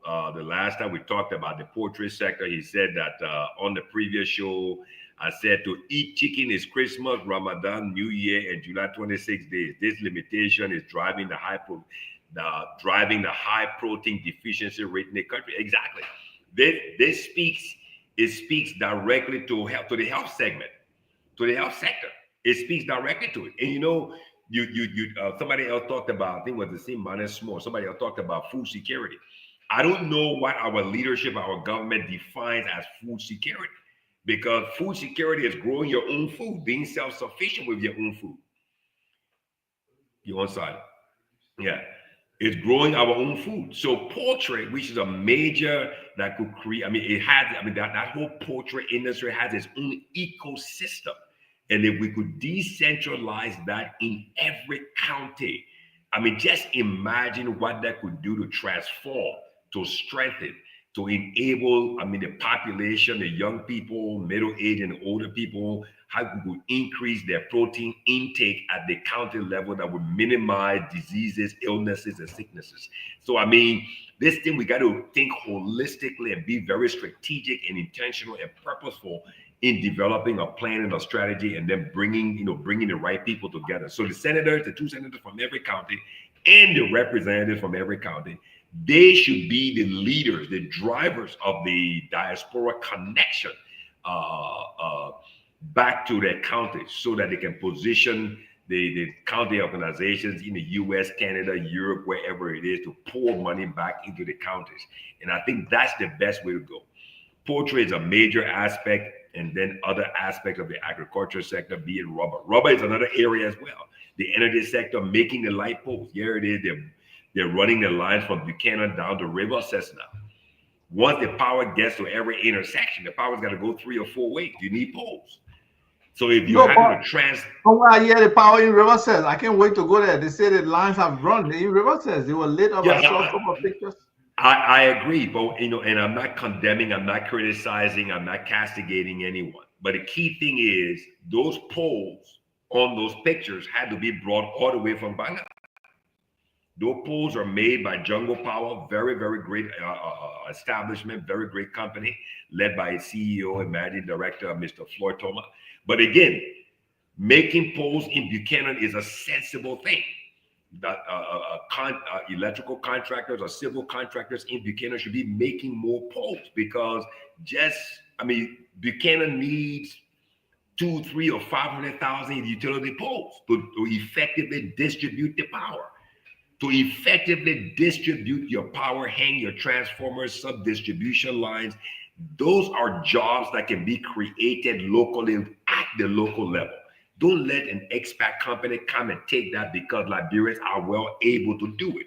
That should be part of the Liberianization strategy and policy. Those are jobs that LEC can say, look, we need poles.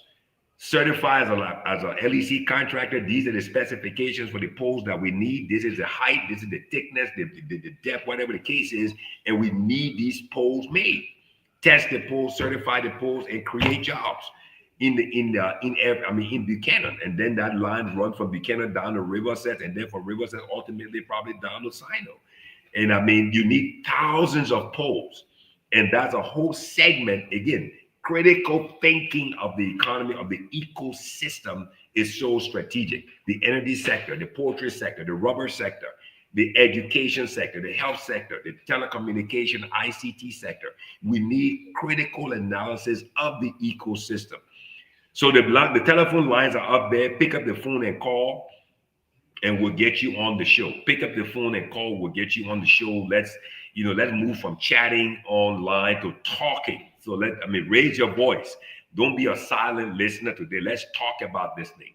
The way it's supposed to work is we in the diaspora, we're supposed to plug in. We're supposed to plug in. We need to bring critical thinking to analyzing the different segments of our economy. We cannot just surrender $800 million to people coming from the outside and building and playing us in the way that they do. Nothing against the folks, but we need to play a leading role. We need to strategize. We're living, we're working, we're educated in one of the most developed nations in the world, advanced technology. So why can't we just transplant this? We have associations. Why can't we sit? Why can't we analyze? And why can't we strategize, pool our resources, and make strategic investments in a country like Liberia that has $800 million of remittance? That's, services people need every day. Services that people need every day. Put Mane's small comment up there. The demand for poultry in Liberia, as in other West African countries, is expanding due to the factors like population growth, very important. Urbanization, very important, and rising income. That's exactly right. When a man starts making more money, he wants to eat better. And that's going to create a demand on the system. And now the Ministry of... That stuff is serious. It's serious, yeah. I have seen them move from just cow skin to cow skin and people. Cow skin and booty. To booty. And now chicken in the pot, okay? So when they go to the pot boiling, they're not joking, it's serious. The pot boiling, yeah. Now the Ministry of Internal Affairs has the Deputy Minister for Urban Development. So health, agriculture, and internal affairs can collaborate. Food security is critical to national development. Very important point, Smoke. Your point is spot on. But the thing is, are we thinking in an integrated way? That's the question. Are we thinking in an integrated way, or I've used the word that they use in project management as again, this man is not a project management specialist. He's a project management professional. He corrected me, so let me give him his due today. As they say in project management, don't be a silo. And this silo, individual, abstract, all by itself thinking has us where we are. We need to integrate. We need to communicate. We need to come together. Don't be offended. Don't be threatened. Don't be insecure about somebody bringing more knowledge, more understanding. Be excited. Be a dry sponge waiting and anticipating to soak up knowledge and understanding so that we can move this thing forward. So we can move this thing for, why someone is talking about it is so critical. Because, if you're saying that people in Liberia are moving up the ladder, then that means their diets are also going to move up the ladder. That means the quality of life is going to move up the ladder. And most Liberians now have smart TVs in their home. Why? Because the cost of data. People are streaming more. Once things become commodity too, then it's easier. Even that's exactly solar panels used to be an expensive panels. thing. Now they are so much cheaper, and they stay expensive for most Liberians. But eventually, they will get to that point. It's being produced in Africa, or the cost of it is just so much cheaper. The stuff that China is doing with solar is so amazing. It's impossible. But anyway, I think we've really got to the end of this. So let's try to get some closing words in. I think everybody is afraid to talk. I don't know what. But the engagement today was very, very good. Sumo. No. Very, very critical points people made and provided some solid input. We really appreciate those who come on here and share the knowledge. More people need to do that. More people need to also vocalize it, because most times people don't necessarily read, but people can listen. And when we keep sharing this information and trying to build that entrepreneurial mindset that we need to have in Liberia for us to own our economy, we always talk about it, but if we don't get into this thing, we're not own it. So we have to make the effort. And we look, in some instances, we even got to do some radical stuff, like build a system free for the government. And you want getting stuff out to foreign people, you're making a requirement high. Okay, here's a free system. You look at this system and tell us whether it's not adequate enough for you guys to use. And that's what, when it comes to the way they love gossiping. My chicken wing cannot be compromised. We cannot be compromised. Yeah, they stay your principle. My focus is we reduce the importation of the 2 wings and the 2 feet, making the 4 pieces, and we focus on the whole bird. Producing the whole bird in Liberia, which will which will create jobs and transform the economy. That's my focus. But again, great show today. The interaction was great, or the interaction is great. No one called in, but just the comments and people thinking strategically along the same line that we're thinking strategically is very, very important. I think Liberians are thinking. I think we need to now move from just sitting on the sidelines, and we need to get together. My biggest advice to all the Liberian, maybe somebody calling. Let's see. Hello. Hello, this is Isaac also. Oh, Isaac, how are you? Yeah. My own namesake. Fine. Yes, exactly. Okay, so provide input. We are listening. Yeah. First of all, thanks for the show. I just came back from Liberia just a week ago. I went to do some investigation. There are so many things in the country that the government or the diaspora, one way or the other, have to get involved. We were talking about the chicken feed issue and some of the issues around the industry. That is not only all. Do you know that in Liberia, there's no commercial hatchery in the whole country? So if you want to get into the poultry business, you either have to get your what is called the DOC, the DOG. Mm-hmm. You got to get it from Ivory Coast, Ghana, or the big players are getting it from the Netherlands. Isaac, are you in the portrait chat room? Are you a member of the portrait chat room? Yes, yes, Okay. I'm a member of the portrait chat. All Yes. right. So, like in the whole country, we don't even have a hash rate. You know? So that alone, if the diaspora, like someone was talking about, like being the lesser part of the rate, if the diaspora can just establish a hash rate in Liberia of just, let's say, 50,000 birds per day, for example, that is nothing. Because from the Netherlands, the least that they can supply is 10,000 birds. You will make money. And we are getting one bird for around $1 from the Netherlands. From Ivory Coast, you get it like for $1.50, like that. You know. So there are like so many things. But one of the things I observed when I was in the country, it seems like the government is not really interested in finding tangible solution. They want to give banish instead of like pushing the wound. What do I mean by this? If you come up with a proposal that will really like be impactful and provide jobs and even have a long-term benefit, people who are in power, they are not interested in it. Let's look at the issue of growing maize for animal feed. The major problem that most of the farmers have is that they don't have the machinery. So if you really want to grow maize on a commercial level, we need to move from like acres to even hectares. And a common farmer in Liberia, he has no machinery. He do not even have like a corn planter. So instead of the entity that are involved making those at least available to those who have the mind and have the skill to do it, they are not interested in that. They are giving like colaxes and watering can.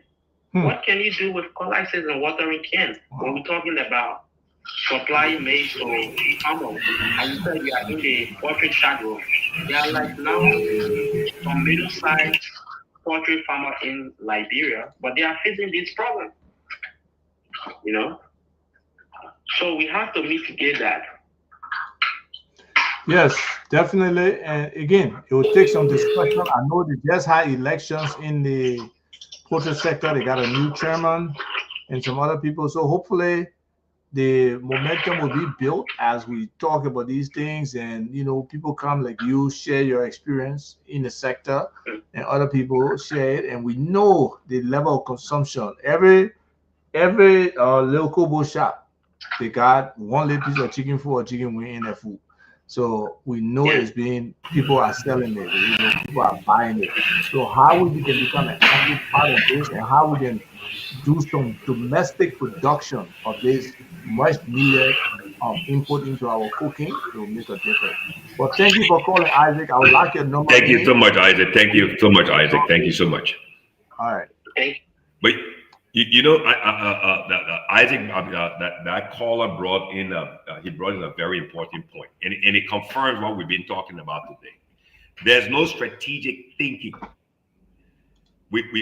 You have people in high positions. I don't want to condemn, criticize, or castigate anyone, but again, we need to think big. When you're giving people cutlasses and water cans and hoes and diggers, that means those actions are only a confirmation of the representation of your thoughts and your ideas as to how you're looking at this whole thing. I can't hear you, Abba. You're on mute. Yeah. So we're not, those who are the decision makers, they're not thinking big. And until we think big, we think holistically, then we would not be able to get there. There's you remember we had that show with that young lady called Kula a couple of months ago? Yeah, before my wife passed away, right? So Kula is now, she's in Kakata, that Upper Magibi area there. Very, very young, hardworking young woman. She was on the show. She's in the portrait sector. I think she's in that portrait chat room as well. She provides veterinary services. As of, believe I talked to her yesterday. Yesterday, we had a long, in-depth conversation. She has a small hatchery now. Yes. in That's good. Kakata. Wonderful. Yes, and We got a call on the line though. Let's get the call. Okay, go ahead. Yeah, let bring the call Yeah, on. Joe, just introduce yourself and share with us your thoughts. Yeah, this Joe Monu. Hi, Joe. I run a small business. I said, good show. I really enjoy you guys here in Henderson, Nevada. Look, here's a food for thought. The U.S. government realized generations ago that the private sector is the engine of growth and development. So they provided incentives and in some cases direct investments in what we now know as the Fortune 500 companies, you know, the Apples, the Cisco systems, right.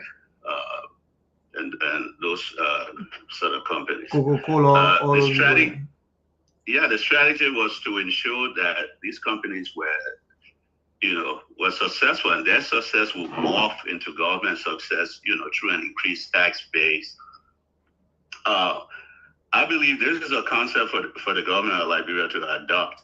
Identify Liberian companies that can be scaled, and invest in those companies. Go to the banks. And we are the guarantors for these companies in terms of bank rules. And that's a great concept too, and that's what we're trying to do with the Liberia Diaspora Equity Fund, right? Identify those scalable companies or those that just right below that level that can, with a few 1 or 2 years of investment, be able to really scale up.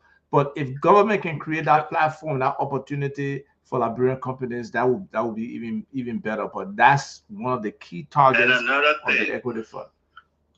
Another little sidebar, or both of you know the situation with Oranto. Oranto is back to the scene of the crime, and the Liberian government is, giving them some oil blocks again. How can we stop this? Well, that's for another show. Because when I look back, that's for another show. Well, there are some simple things that the government can do. Senegal did it. Uganda did it. Equatorial Guinea did it. They all kicked Oranto out. We can do a simple thing like asking Oranto to open their books. For us to audit their books.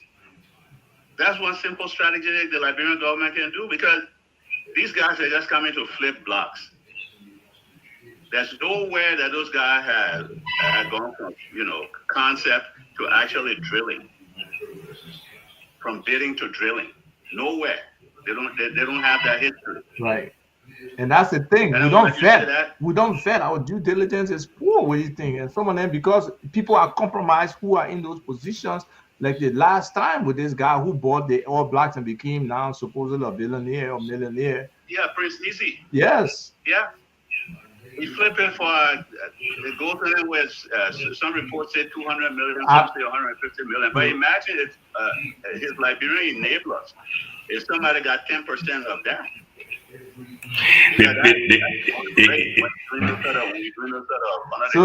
So somebody made nearly 50 million.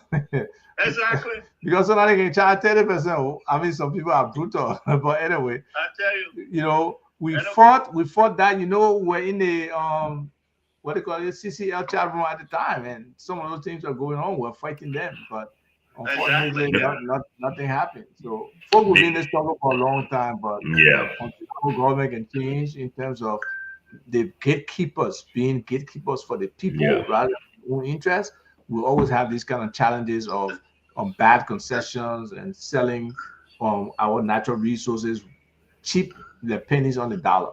Yeah. I know it's got to be a dramatic shift in mindset, my man. Yes. A paradigm shift. Anyway, good show, fella. Thank you. Yeah, thank you. Joe, thank you so much for calling on the show. His point is well taken. But again, you mentioned about the diaspora investment fund, and I will tie back what you said earlier. Small wins. I told Dwalu, pick a project, invest what you currently have, in that. That's my position too. Get a win. People will always support a winner. And that's why we're asking for government. Right? Show wins for your diaspora project. Me the Liberia Diaspora Equity Fund need to show wins. You remember that show with Tom Cruise and Cuba Gooding Jr.? Yes. Okay, where one was the athlete and the other guy was the agent, right? What was the dance he was doing in the office? He kept telling Tom Cruise, what? Show me the money. Show me the money. Show me the win. Show me the win. Take what you've got, 30,000, 40,000, 50,000. Look at the portrait sector. Sit down, analyze the ecosystem. Find the individuals who can do this. Find those who are working on the ground and make it happen. Make the investment, turn the win, and advertise, publicize that win, and make it happen. People will join you because now you succeeded. But thank you so much to everyone who joined the show today. Thank you so much. It was a very, very interactive show. The two people who called in, Moyu, thank you so much for calling in. Thank you for your comments and everyone who participated today. We had a great and outstanding show. The role of the diaspora in Liberia's economic growth, transformation, job creation, and wealth creation. Very important show. Ava, enjoy your trip. Be safe out there. We didn't broadcast today on Love FM because they have some technical difficulties and challenges with their internet connection. We will probably be back next week. But notwithstanding, let's continue as Liberians to actively and positively engage in our economic growth and development. We in the diaspora, we represent the future for transformation and economic growth. There's no other way than to do it from the private investment side, as Mr. Moyu just said. We Liberians we need to come together. Let's connect. Let's have discussions around these opportunities, and let's not depend wholly and solely on government. We should be the engines of our economy, the private sector. We can start small and we can grow, we can become big. An avalanche starts with one pebble, and next thing you know is a major mudslide. So let's connect, let's reach out, let's have dialogue, let's strategize, let's become subject matter experts in our specific areas around a goal and an objective, and let's get it home to win. Thank you so much to everyone. Have a great and outstanding day. Be safe out there. Love you guys so much. Ava, thank you, man. Thank you. The man has spoken. Goodbye, everybody. Don't forget, I know how you think, and you know how I can call you for all the things together again. Love you, brother. Thank you so much, man. Have a great day. Be safe out there. Wonderful. You too. Bye-bye.